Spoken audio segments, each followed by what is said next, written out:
não tem ainda autonomia, vai cumprir talvez aquilo que eu escutei nos Estados Unidos há muitos anos, de um professor que era de pensamento estratégico em Nova York, que dizia: quem não tem projeto de vida, não se preocupe, vai trabalhar para alguém que tem. Essa ideia é uma ideia dura, né? Eu não tenho autonomia, não tenho projeto, não sei o que fazer, não se preocupe. Você vai fazer para alguém que tem esse projeto, porque o espaço do poder nunca fica vago. O espaço do poder nunca está vago. Eu não quero assumir isso, não se preocupe, alguém vai assumir. Não, mas isso eu não faço, não se preocupe, alguém vai fazer. Não, esse projeto eu não lidero, não se preocupe, alguém vai liderar e vai precisar de você como funcionário, parabéns. Então não se preocupe, a autonomia é uma das chaves do futuro. Se eu não sou gestor do meu próprio tempo, da minha própria vida, do meu próprio projeto, quem vai ser? O Rabino Hillel, um rabino do século I a.C., muito importante, inclusive na história do cristianismo, porque o neto dele é Gamaliel, que foi professor de Paulo, o Rabino Hillel perguntava assim: se não eu, quem? Se não agora, quando? Se não eu, quem? Quem é que vai fazer isso? Se não for agora, quando é que vai ser? E essa é uma questão muito importante. E para isso eu introduzo aqui um conceito. O meu colega Cortella escreveu, junto com o falecido jornalista Jim Stein, um livro sobre a era da curadoria. E é um conceito muito importante que eu estou introduzindo aqui para eu ser curador da minha própria cultura. O que é curadoria cultural? Eu sou curador da minha vida cultural. Então, que livros eu devo ler? Eu é que vou pensar nisso. Claro, eu não conheço todas as áreas, então é bom que eu consulte alguém que conheça. Mas quem vai procurar essa pessoa, ou o vídeo dessa pessoa, ou a lista publicada dessa pessoa, sou eu. Eu sou o curador, ou seja, o organizador de um projeto cultural que se chama A Minha Vida. E eu que vou selecionar filmes, livros, músicas. E eu que vou selecionar atividades sociais e pessoas significativas que agreguem valor. E vou rejeitar leituras inúteis. Vou rejeitar textos que não trazem nada. Vou rejeitar filmes, desenhos, lives, palestras que não agreguem valor. Eu decido isso. Essa curadoria cultural, ela é fundamental para um projeto de vida. Voltando tudo que eu disse lá desde o início, o tempo não é infinito, meu tempo não é ilimitado, meu tempo tem um limite. Logo, eu preciso de uma curadoria. Ser curador é a pessoa que vai escolher quais quadros vão ser expostos na exposição. O curador de arte é aquele que seleciona o que o público vai ver. Eu estou usando essa ideia para falar de um projeto de vida cujo curador é você. Eu preciso ler, eu preciso ouvir, eu preciso aprender, eu preciso crescer. Qual é o meu projeto de curadoria para isso? Ah, mas eu não sei nada de literatura, então eu procuro, a internet está cheia de pessoas boas, eu olho lá, respeitável, trabalha com literatura há 30 anos, está recomendando que eu deva ler tais e tais livros. Então eu vou atrás disso. Humildemente consulto pessoas que sabem mais do que eu, porque ao meu redor está cheio de gente que sabe mais do que eu. Existem revistas com os 50 maiores contos do século, as 100 maiores poesias, os 10 filmes mais importantes de todos os tempos. E eu olho e vejo que todos estão indicando que eu devo ler tal obra. É indispensável que eu leia tal obra. Todo mundo que trabalha com literatura está dizendo, por exemplo, que eu não posso existir na literatura brasileira sem ter lido Memórias Póstumas de Brás Cubas, ou Dom Casmurro. Que eu não posso de Machado, eu não posso deixar de ler A Paixão segundo GH, de Clarice Lispector. Ou eu não posso ter deixado de ler Os Irmãos Karamazov, de Dostoiévski, ou Hamlet, de Shakespeare, ou ter visto um filme como Encoraçado Potemkin, Potemkin, o filme clássico da Eisenstein, ou Cidadão Kane, do Orson Welles. Ou eu não posso existir sem ter escutado a Nona Sinfonia de Beethoven, ou não posso existir sem ter escutado uma peça clássica de Ernesto Nazaré, ao piano brasileiro de Ernesto Nazaré. Então, eu exerço uma curadoria para dar um up na minha existência. E a partir daquele livro, daquele filme, daquela música, eu passo a entender mais de um tema, e esse tema vai criar um novo ambiente, uma nova percepção.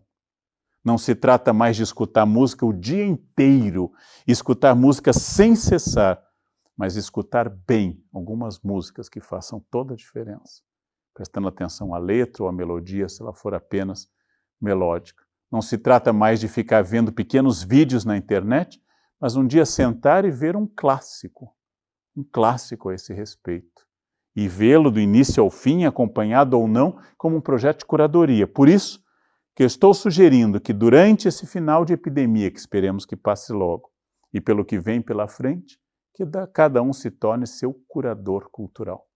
E pare de perder tempo com fragmentos, com cacos, com bobagens. Se torne curador.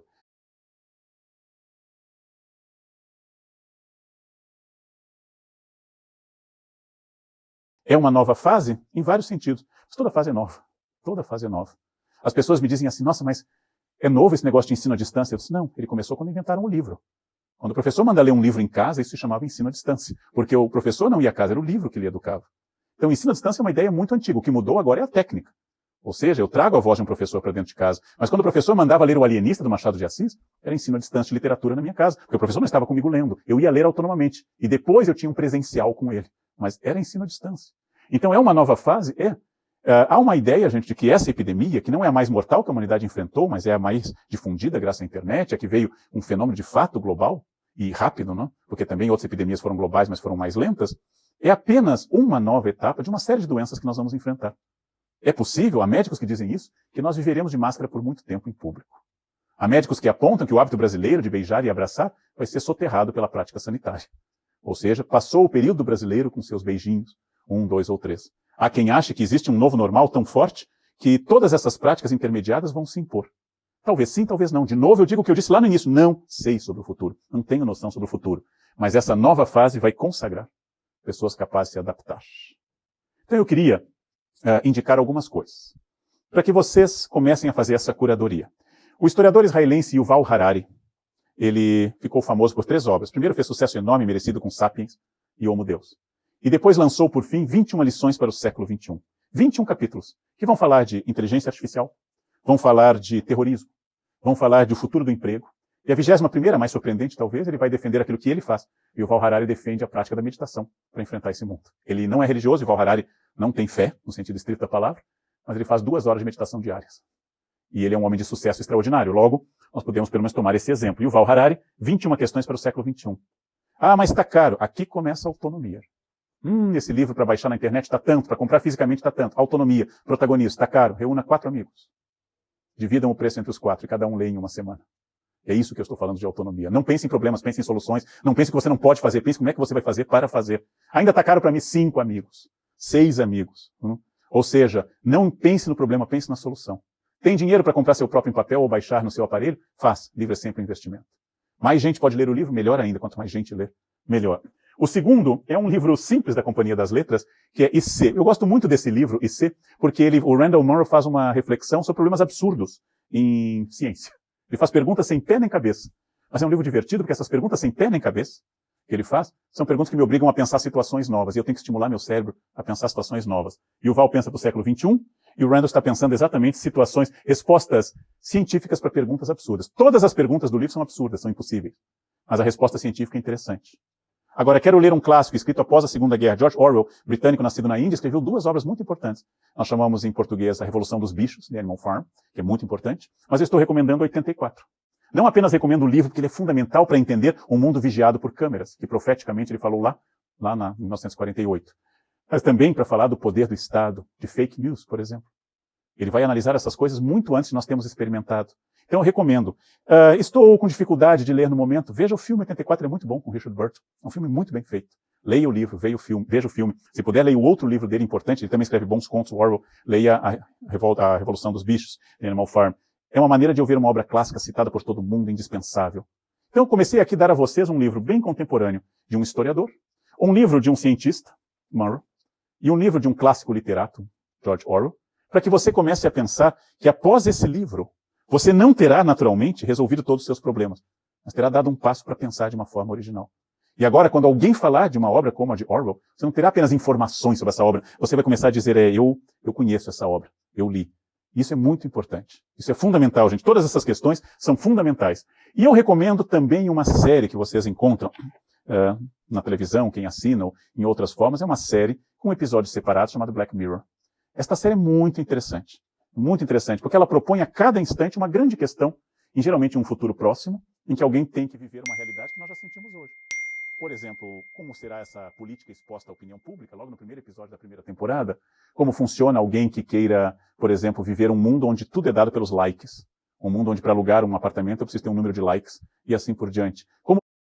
Como funcionam essas questões dessa série? A série Black Mirror, nem todos os episódios são geniais, mas todos fazem pensar sobre alguma coisa. Então, se eu vejo um pequeno episódio desses, eu estabeleço, isso é importante para eu encontrar o equilíbrio, eu não vou ver a série inteira num sábado, eu vou ver um pequeno episódio e vou pensar sobre ele, eu formo uma opinião, eu penso, eu debato e assim por diante. Isso, de novo, é curadoria cultural. A capacidade que eu tenho de me impor e de me impor a respeito das coisas que eu quero e que eu quero crescer. Todo isso, por exemplo, o primeiro episódio da terceira temporada de Black Mirror chama-se Nosedive. Traduzindo ao pé da letra, nose, nariz, né? Dive, mergulho de nariz seria jogar de cabeça, queda livre também pode ser uma boa tradução. Uma personagem vive em um mundo onde eu encontro qualquer um de vocês e clico com uma nota boa e você vai crescendo na sua nota. E quem tem nota de muitos likes e muitas clicadas começa a poder alugar melhores apartamentos, tem direito a mais comodidades. E a mocinha envolvida nisso faz um planejamento para dar um salto para a nota máxima e começa a dar tudo errado na vida dela. É uma crítica. Terceira temporada, primeiro episódio, Nosedive é uma crítica a um mundo que vive exclusivamente dos likes. É uma crítica muito bem feita. Gosto disso, a reflexão de todas essas questões que nos faz pensar dessa forma. O que eu disse até agora, gente, sintetizando para encaminhar para o final, é o seguinte. Vivemos uma epidemia. Essa epidemia não permite que eu tenha as atitudes de negacionista, de histeria, ou de simplesmente sentir saudades de um tempo que não vem mais. Essa epidemia pressupõe otimismo estratégico, estratégia pressupõe refletir sobre o futuro pressupõe ação e formação. Eu insisti em formação constante, tornar a todos nós alunos e alunos estratégicos. Insisti que para isso eu preciso refletir sobre minha inteligência emocional e preciso refletir sobre minha capacidade de autonomia, de protagonismo, para que eu me torne um indivíduo autossustentável.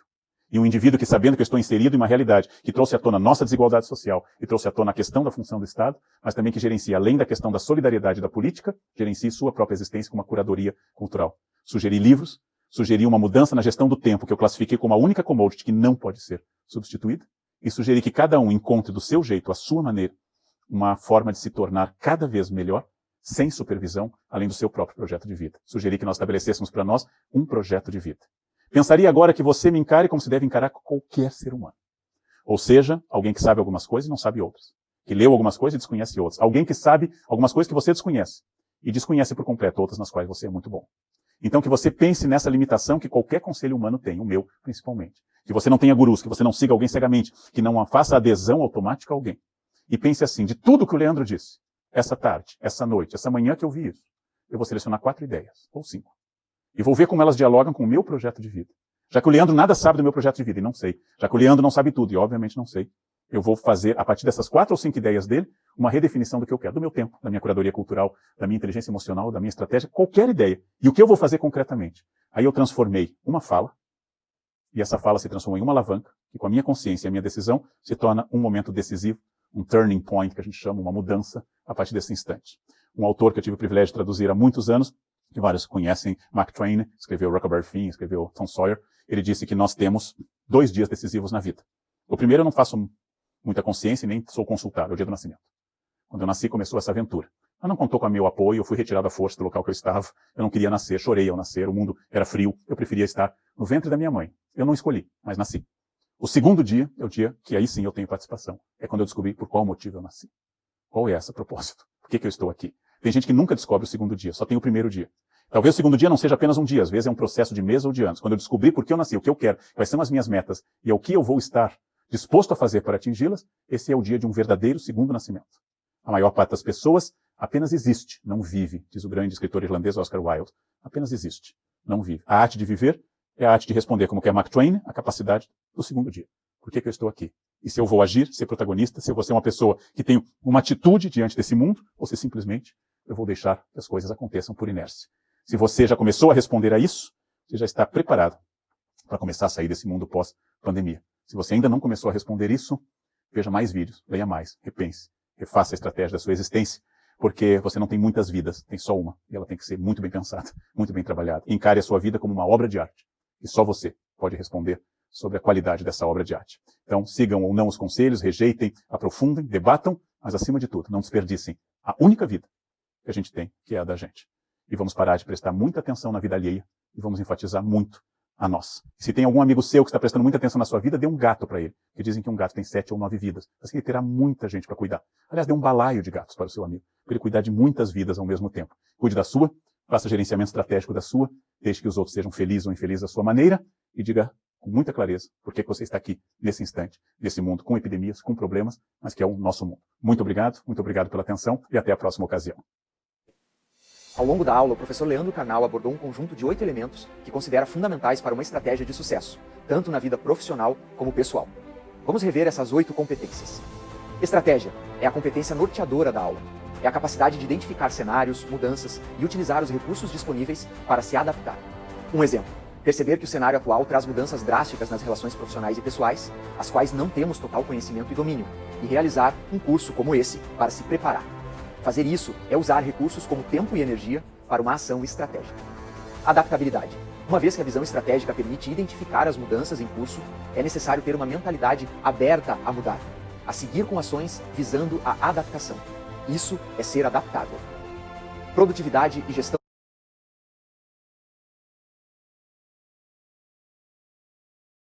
Manter as atividades que você tem e ainda adaptar-se às novas mudanças, se mantendo à frente do mercado, requer que você organize seu tempo de uma forma otimizada. Saber priorizar e selecionar o seu foco significa ser produtivo e gerir bem o tempo. Inteligência emocional. Em meio a mudanças, crises, dificuldades, é natural ter medo, resistir à mudança, ter problemas de relacionamento com familiares e colegas. Nesses momentos, a inteligência emocional é a capacidade de identificar seus próprios sentimentos, controlar emoções negativas como raiva e estresse, e muitas vezes é a diferença entre o fracasso e o sucesso. Resiliência. Junto a essas competências, é importante ter tolerância e resistência frente às dificuldades. Obter uma vida e resultados melhores é algo que se alcança em prazos mais longos do que apenas um dia. É importante desenvolver e manter uma capacidade de insistir no seu desenvolvimento, mesmo quando não parece ser fácil. Autonomia. Em meio aos desafios, só há uma pessoa que vai se importar o suficiente com a sua vida para fazer as mudanças necessárias: você mesmo. Autonomia é tornar-se dono e protagonista do seu próprio projeto profissional e de vida. Aprendizagem. Essas competências combinadas permitem que você se torne uma pessoa e um profissional sempre aprendendo e evoluindo, em um ritmo mais veloz do que a média das pessoas. Estar pronto para aprender, investir em si e se desenvolver continuamente é o que define as pessoas que, de forma simplificada, dizemos que têm sucesso. Veja alguns dados. Se observarmos a população brasileira como um todo, dos que não possuem educação formal até os mais instruídos, verifica-se que para cada ano a mais de estudo, uma pessoa obtém em média cerca de 10 a 15% a mais de renda. 70% dos cargos de liderança exigem formação de pós-graduação. E aqueles que possuem esse nível de pós-graduação ou MBA ganham em média 47% a mais do que os que não possuem. São muitas as evidências que nos indicam uma relação positiva entre aprender, se tornar mais qualificado, conquistar sucesso profissional e aumentar a renda. E essas evidências são uma oportunidade e informação importante para a sua estratégia de desenvolvimento e aprendizagem. Curadoria. Estando pronto para aprender, chega o momento de fazer essa aprendizagem ser ainda mais produtiva, selecionando de forma estratégica os conhecimentos e conteúdos mais importantes em meio a um mundo com excesso de informações. Um recado importante: permaneça até o fim desse vídeo, ou seja, até o fim da aula 1, e registre ao fim da aula o seu progresso. Para obter a certificação, você deve,